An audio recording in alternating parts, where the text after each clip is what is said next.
Welcome to tax concept analysis channel. ये video में आज जीएसटी में assessment various types of assessment है और उसमें से आज मैं डिस्कस कर रहा हूँ प्रोविजनल असेसमेंट। फिर देखते चलो प्रोविजनल असेसमेंट कब होगा, कौन से सिचुएशन में प्रोविजनल असेसमेंट की जरूर पड़ेगी। लिखा हुआ है यहाँ पे कि provisional assessment can be resorted to in the following situation, यानी जो सिचुएशन है फॉलोइंग उसमें से फर्स्ट है when a taxable person is unable to determine the value of good और सर्विसेज।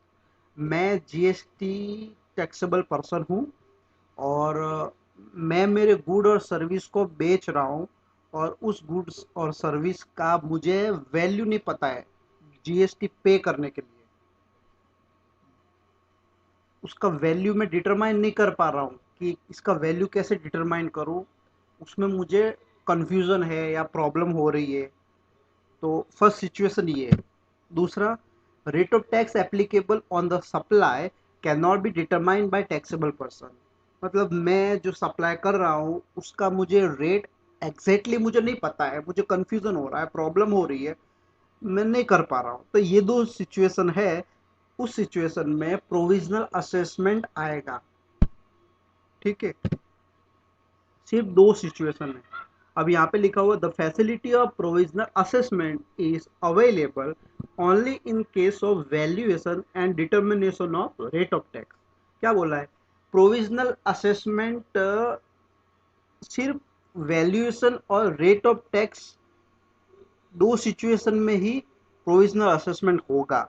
इसके अलावा और भी अगर कोई कंफ्यूजन या प्रॉब्लम है उसके लिए हम प्रोविजनल असेसमेंट को नहीं ले सकते। तो क्या लिखा है? The provision of this section can not be extended for any other purpose और सब्जेक्ट मैटर। दूसरे कोई पर्पस, सिर्फ वैल्यूएशन और रेट ऑफ टैक्स के अलावा अगर और कोई कंफ्यूजन, प्रॉब्लम, पर्पस एटसेट्रा व्हाटसएवर, अगर और भी कुछ प्रॉब्लम है तो उसके लिए प्रोविजनल असेसमेंट नहीं होगा।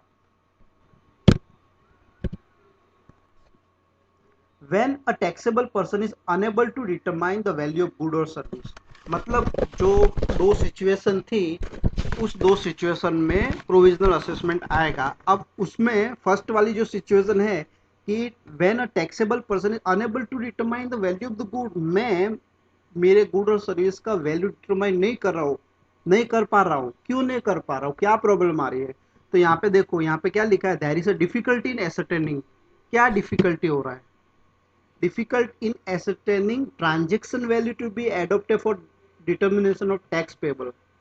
जो भी टैक्स पे करना है वो ट्रांजेक्शन वैल्यू के ऊपर टैक्स पे करना होता है, तो वो वैल्यू ही डिटरमाइन करने में डिफिकल्टी हो रही है। तो दूसरा, inclusion exclusion of any amount in the value of supply. मतलब वैल्यू में क्या निकालना है, क्या इंक्लूड करना है, मतलब डिस्काउंट है या फिर क्या ऐड करना है, व्हाट्सएवर बहुत सारा डिफिकल्टी हो रहा है। इंक्लूजन और exclusion of any amount in the value of supply. Example है कि डिस्काउंट है, ये अमाउंट का डिस्काउंट लेना है, ये फिगर आएगी नहीं आएगी, इसका एग्जम्पशन मिलेगा नहीं मिलेगा। तीसरा, existence of any circumstances causing failure of transaction value declare। कुछ ऐसे circumstances है जिसकी वजह से ट्रांजेक्शन वैल्यू डिक्लेयर नहीं कर पा रहे।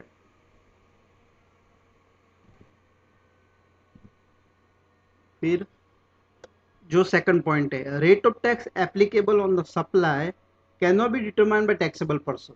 पहले था वैल्यू, अब रेट, लेकिन रेट क्यों डिटरमाइन नहीं कर पा रहे, क्या डिफिकल्टी आ रही है? तो there is difficulty in ascertaining classification of good and और service under the relevant schedule. मतलब स्पेसिफिक जो मैं गुड डील कर रहा हूँ उसका क्लासिफिकेशन कौन से हेड में आएगा, क्या क्लासिफिकेशन किस कैटेगरी में आएगा। जीएसटी में अलग अलग क्लासिफिकेशन दिया हुआ है, उस हिसाब से रेट ऑफ टैक्स डिटरमाइन किया हुआ है। मतलब कौन से क्लासिफिकेशन के अंदर आएगा, गुड है या सर्विस है, और उसके अंदर अगर गुड है तो वो गुड की कैटेगरी में कौन से क्लासिफिकेशन में आता है? Classification of the good and और service under the relevant schedule. eligibility to any exemption notification under section 11 or compliance with condition associated with such exemption। मतलब एग्जम्पशन नोटिफिकेशन अंडर सेक्शन 11 के अंदर है तो वो एग्जम्पशन नोटिफिकेशन एलिजिबल होगा मुझे या नहीं होगा, वो डिफिकल्टी है। अगर एग्जम्पशन है तो कोई रेट ऑफ टैक्स लगाने की जरूरत नहीं है और टैक्स आएगा नहीं, लेकिन वो ही हम डिटरमाइन नहीं कर पा रहे हैं। और तीसरा, एप्लीकेबिलिटी यानी abatement deduction in rate of tax to the SSC under section 9 और कंप्लायंस और condition associated with such abatement. मतलब मेरे जो गुड और सर्विस है वो क्या अबेटमेंट के अंदर फॉल हो रही है, मतलब 100% टैक्स है। सपोज मैं एग्जांपल लेता हूँ कि मेरा जो गुड और सर्विसेज है उसमें ओरिजिनल जो 18% रेट ऑफ टैक्स है, लेकिन बाद में गवर्नमेंट ने नोटिफिकेशन इश्यू किया और उसमें अबेटमेंट दे दिया कि 60% अबेटमेंट और 40% abatement subject to certain terms and condition. तो क्या वो अबेटमेंट और डिडक्शन मुझे एप्लीकेबल होगा नहीं होगा, वो डिफिकल्टी है। तो ये सारी कंफ्यूजन है, तो इस वजह से रेट ऑफ टैक्स डिटरमाइन नहीं कर पा रहे, और उसी वजह से हमको कहाँ जाना पड़ेगा, प्रोविजनल असेसमेंट को एडोप्ट करना पड़ेगा। Provisional assessment, provision of this section can not be extended for any other purpose और सब्जेक्ट मैटर। जो फर्स्ट मैंने कहा था कि सिर्फ वैल्यूएशन और रेट ऑफ टैक्स, ये दो ही सिचुएशन में प्रोविजनल असेसमेंट आएगा। अगर और भी आप लोगों को कोई कुछ कंफ्यूजन है तो उसके लिए हम डायरेक्टली प्रोविजनल असेसमेंट का स्टैंड नहीं ले सकते। देखते हैं यहाँ पे सर्टेन मैंने एग्जाम्पल लिखे। एग्जाम्पल, देयर में भी uncertainty about kind of tax applicable. मतलब कोई बंदा ऐसा कह रहा है कि आ, मुझे आईजीएसटी लगेगा और सीजीएसटी लगेगा और एसजीएसटी लगेगा, वो ही मुझे नहीं पता है, तो इसलिए मैं प्रोविजनल असेसमेंट एडॉप्ट कर रहा हूँ, तो वो गलत है। उसके लिए प्रोविजनल असेसमेंट बिल्कुल भी नहीं है। दूसरा, एडमिसिबिलिटी ऑफ आईटीसी। तो आईटीसी मुझे मिलेगा या नहीं मिलेगा, ये कंफ्यूजन है, अनसर्टेनिटी। तो उसके लिए मैं प्रोविजनल असेसमेंट में जा रहा हूँ, नहीं जा सकते। Quantum of reversal of ITC, ITC को रिवर्सल कितना करना है, क्या करना है, कैसे करना है, वो सारा कंफ्यूजन है। तो उसके लिए मैं प्रोविजनल असेसमेंट एडॉप्ट कर सकता हूँ, नहीं बिल्कुल भी नहीं कर सकते। Time of supply, supply time of supply जो है उसका कंफ्यूजन है। Where a particular action is supply और नॉट, मतलब मैं जो डील कर रहा हूँ, रेगुलर बिजनेस डीलिंग कर रहा हूँ, उसमें ये पर्टिकुलर उसको सप्लाई कहेंगे। जीएसटी की डेफिनेशन जो है, जीएसटी में सप्लाई की डेफिनेशन है, उस उस डेफिनेशन में फॉल होगा। तो ऐसा सब कंफ्यूजन है, तो उसके लिए मैं प्रोविजनल असेसमेंट ले सकता हूँ, नहीं ले सकते। Supplies to be treated supply of good और सप्लाई ऑफ सर्विसेज, एक ये भी कंफ्यूजन है कि जो मैं डील कर रहा हूँ वो गुड है सब या फिर सप्लाई है। मतलब जीएसटी के अंदर सप्लाई ऑफ गुड कहा जाएगा या सप्लाई ऑफ सर्विस कहा जाएगा। ये सारे एग्जाम्पल है, और इसके अलावा बहुत सारे कंफ्यूजन और भी हो सकते हैं। तो उस सब के लिए हमें प्रोविजनल असेसमेंट का एक्शन बेनिफिट समझो। प्रोविजनल असेसमेंट में नहीं जा सकते, सिर्फ प्रोविजनल असेसमेंट में दो ही सिचुएशन। फर्स्ट वाली सिचुएशन है कि गुड और सर्विस का वैल्यूएशन को डिटरमाइन करने में प्रॉब्लम हो रही है, और दूसरा है रेट ऑफ टैक्स को डिटरमाइन करने में प्रॉब्लम हो रही है, तो ही प्रोविजनल असेसमेंट में जाएंगे। नेक्स्ट, हाँ, ये सब हो गया। मतलब प्रोविजनल असेसमेंट कब अप्लाई होगा, कब नहीं होगा, वो सब हो गया। अब चलो मान लेते मैं प्रोविजनल असेसमेंट में फॉल हो रहा हूँ, तो मुझे कैसे करना है प्रोविजनल असेसमेंट, उसकी क्या प्रोसीजर दी गई है, तो देखते हैं। सबसे पहले form GST ASMT 01, application by registered person along with the necessary supporting document. मुझे प्रोविजनल असेसमेंट में जाना है तो मैं एप्लीकेशन करूंगा form GST ASMT 01 with supporting document. ठीक है, मैंने अप्लाई कर दिया। फिर GST ASMT 02 में प्रॉपर ऑफिसर, मैंने तो अप्लाई कर दिया, प्रॉपर ऑफिसर वो नोटिस भेजेंगे। ASMT जैसे ही मैंने भेजा है उसका रिस्पॉन्स में नोटिस भेजेंगे मुझे। As per ASMT 2 reply is required to be given with in 15 day to the registered person and if requires seek additional information document. मतलब मैंने आज के दिन ASMT 1 भरा है, उसके 15 दिन के अंदर अंदर प्रॉपर ऑफिसर जो है उनको नोटिस देना होगा 15 दिन के अंदर।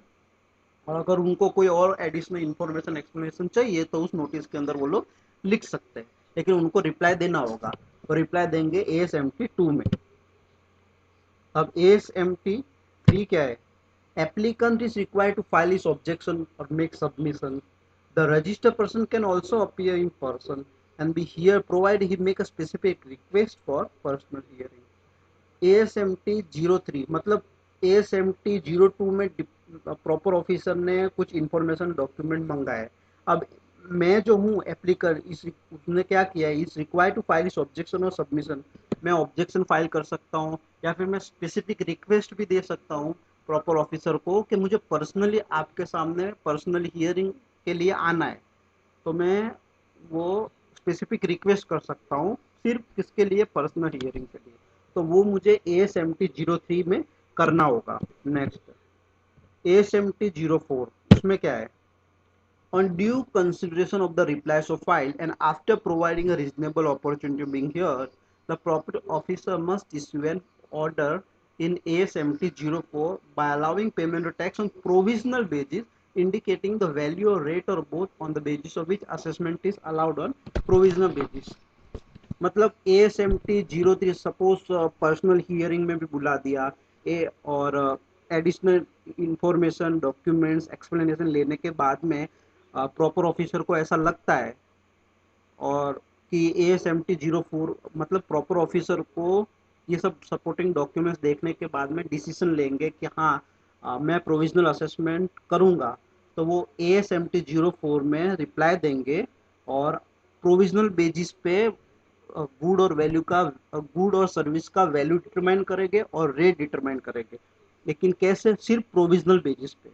और प्रोविजनल बेसिस पे बता देंगे कि इतनी वैल्यू और उसके ऊपर इतना टैक्स भरना है। क्या लिखा है? On due consideration of the replies of file and after providing a reasonable opportunity to being hear, proper officer must issue an order under GST ASMT 04 by allowing payment of tax on provisional basis। Tax को provisional basis पे करने के लिए allow करेंगे, indicating the value or rate or both on the basis of which assessment is allowed on provisional basis। अब form GST A75 order so passed should also indicate the amount for which bond has to be executed in form GST ASMT 05 by applicant। सबसे important चीज है, provisional assessment का order आ गया, लेकिन उसके साथ साथ ASMT 05 में ऑफिसर क्या करेंगे? एक ऑर्डर पास करेंगे और बोलेंगे बॉन्ड के लिए, मतलब indicate the amount for which bond has to be executed by the applicant। The security has to be furnished in the form of bank guarantee not exceeding 25% of the bond amount। मतलब bond create करना होगा और उस bond की amount जो है उसका 25% ऐसा बैंक गारंटी सिक्योरिटी देना होगा। ये इंपॉर्टेंट। बॉन्ड अमाउंट क्या है? Which shall include IGST CGST SGST और UT GST and cess payable in respect of transaction as per form 5 A75। if the bond and security is not provided within the period specified in the notice, the provisional assessment lapse हो जाएगा। अगर ASMT 05 में provisional assess और ASMT 05 में proper officer ने order दिया है कि आपको बॉन्ड अमाउंट और उसका जो सिक्योरिटी है, सब बैंक गारंटी प्रोवाइड करना होगा, अगर वो नहीं करते हैं तो प्रोविजनल असेसमेंट लैप्स हो जाएगा। तो ASMT 05 इंपॉर्टेंट है। वहां पे क्या है? Order so pass will also indicate the amount for which bond has to be executed in form ASMT 05 by the applicant. मतलब प्रॉपर ऑफिसर ASMT 05 में बॉन्ड अमाउंट इंडिकेट करेंगे और बोलेंगे कि जो बॉन्ड अमाउंट है उसका 25% से ज्यादा नहीं, not exceeding 25% of the bond amount, उनको बैंक गारंटी के रूप में, अरे बैंक गारंटी देना होगा एज अ सिक्योरिटी। अगर ये बॉन्ड और सिक्योरिटी नहीं देते हैं तो प्रोविजनल असेसमेंट लैप्स हो जाएगा। Next, finalisation of provisional assessment. Provisional assessment की बात हो गई, अब फाइनल, वो तो जो डिटरमाइन किया था वैल्यू और जो रेट ऑफ टैक्स और रेट पे किया था वो सब प्रोविजनल था। अब फाइनल, फाइनल के लिए AS70 06 है, उसमें क्या है, once the above process is complete, मतलब आगे जो बात की है AS70 05 तक, वो प्रोसेस कंप्लीट हो जाने के बाद proper officer bye issue of notice in AS70 06 will call for information require for finalisation assessment. फिर और भी information and record proper officer demand करेंगे और फाइनल असेसमेंट के लिए वो प्रोसेस करेंगे। तो A7006 में finalisation of provisional assessment start होता है। फिर form A7007, on conclusion of due process of hearing, a final assessment order shall be passed by proper officer in A7007 specifying amount payable or refundable to the registered person within a period of 6 months from the date of communion provisional assessment order। S proper officer मतलब document ने वो सब मंगवा दिया, personal hearing भी हो गई और उसके बाद में फाइनल असेसमेंट ऑर्डर पास करेंगे। और उस ऑर्डर में या तो दो सिचुएशन होगी, या तो रिफंड होगा या पे करना होगा, ऐसा ऑर्डर देंगे। और वो कब तक पे करना होगा, जब प्रोविजनल असेसमेंट ऑर्डर पास किया है उसके 6 महीने के अंदर। तो within 6 month, within period 6 month from the date of communication of provisional assessment order, जो AS7007 में अमाउंट बता देंगे proper officer. Proper officer amount बताएंगे कि या तो आपको पे करना है या आपको रिफंड मिलेगा within 6 month, within a period of 6 month from the date of communication of provisional assessment. However, on sufficient cause being shown and for reason to be recorded in writing, this period can be extended by a joint or additional commissioner or by the commissioner for such further period as mentioned below। जो 6 महीने दिया था वो 6 महीने extend कर सकते हैं। कौन एक्सटेंड करेंगे, जॉइंट और एडिशनल कमिश्नर और कमिश्नर। कितना एक्सटेंड करेंगे, जॉइंट और एडिशनल कमिश्नर एक्सटेंड करेंगे मैक्सिमम 6 महीने तक, और कमिश्नर जो है वो मैक्सिमम ऑफ 4 ईयर तक एक्सटेंड कर सकते हैं अगर उनको सफिशिएंट रीजन लगता है। ऐसा sufficient cause been shown and for reason to be recorded in writing, this period can be extended by joint और एडिशनल कमिश्नर और by the commissioner for such further period. Further period में commissioner करेंगे up to maximum of 4 year and additional और joint commissioner करेंगे maximum of 6 month. Release of security consequent to finalization। Form A7007 में तो final order दे दिया था कि आपको पे करना है या रिफंड होगा। ASM को finalisation of assessment, provisional assessment. लेकिन A7008 में क्या बोला है, on conclusion of final assessment order applicant can file an application under Rule 98 subsection 6 in Form AS7008 for release of security furnished। जो पहले कहा था कि प्रोविजनल असेसमेंट में कि आपको बॉन्ड भी देना है और सिक्योरिटी भी देना है, ऐसा bank guarantee 25 not exceeding 25% of the bond amount. तो फाइनल असेसमेंट ऑर्डर हो गई है, फाइनल असेसमेंट ऑर्डर। उसके बाद एप्लीकेंट यानी मैं अप्लाई करूंगा कि मैंने जो सिक्योरिटी दी है उसको अब रिलीज कर दो, तो उसके लिए मैं A7008 फॉर्म भरूंगा। A7009, on receipt of such application proper officer ought to release the security furnished after ensuring that the payment of the amount specified in the final assessment order and issue an order in A79। the order has to be issued within period of 7 working days from the date of the receipt of application for release of security। A7008 मिल गया। अब A7009 में proper officer वो A7008 form को देखेंगे। उसके बाद में final assessment order में जो अमाउंट पे करने को बोला था वो अमाउंट पे करिए नहीं करिए वो भी वेरीफाई करेंगे और उसके बाद में सिक्योरिटी को रिलीज करेंगे और रिलीज करने की जो डेट है वो 7 वर्किंग डेज है। कौन सी डेट से? जब एप्लीकेंट ने अप्लाई किया था कि मेरी जो सिक्योरिटी है उसको रिलीज करो, उस डेट से लेके 7 वर्किंग डेज के अंदर प्रॉपर ऑफिसर को रिलीज करना होगा। लेकिन क्या करके? After ensuring that the payment of the amount specified in final assessment order, के पेमेंट हो चुका है वो। तो AS-7009 में अब मोस्ट इंपॉर्टेंट इंटरेस्ट लायबिलिटी, इसका एग्जांपल देते हैं case 1। Tax as per final assessment is greater than tax already paid. मतलब दो केस है, दो ही केस होंगे। जो फाइनल असेसमेंट ऑर्डर पास हुआ है, ठीक है, उसमें अमाउंट ज़्यादा आ रही है और प्रोविजनल असेसमेंट में जो अमाउंट पे किया उससे ज़्यादा आ रही है। तो जो जो अमाउंट ज़्यादा आ रही है, जितनी अमाउंट शॉर्टफॉल है, वो अमाउंट के ऊपर 18% इंटरेस्ट पे करना होगा। कौन सी डेट से? Due date of payment to the actual date of payment. कितना परसेंट? 18% इंटरेस्ट। और केस 2, अगर फाइनल असेसमेंट ऑर्डर आ गया है और उसके अंदर टैक्स कम आ रहा है और अपने ने प्रोविजनल असेसमेंट टैक्स ऑलरेडी पे कर दिया है प्रोविजनल असेसमेंट में, उससे भी कम आ रहा है फाइनल असेसमेंट ऑर्डर में, तो रिफंड मिलेगा। रिफंड कितना मिलेगा? 9% एक्सेस अमाउंट पे। कब से मिलेगा? Date of receipt of the application for refund till the date of refund. Date of application, date of receipt of application for refund till the date of refund. ठीक है दोस्तों, अगर मेरा वीडियो आप सब लोगों को पसंद आया हो तो लाइक करिए, सब्सक्राइब करिए और बेल आइकन को प्रेस करना ना भूलें।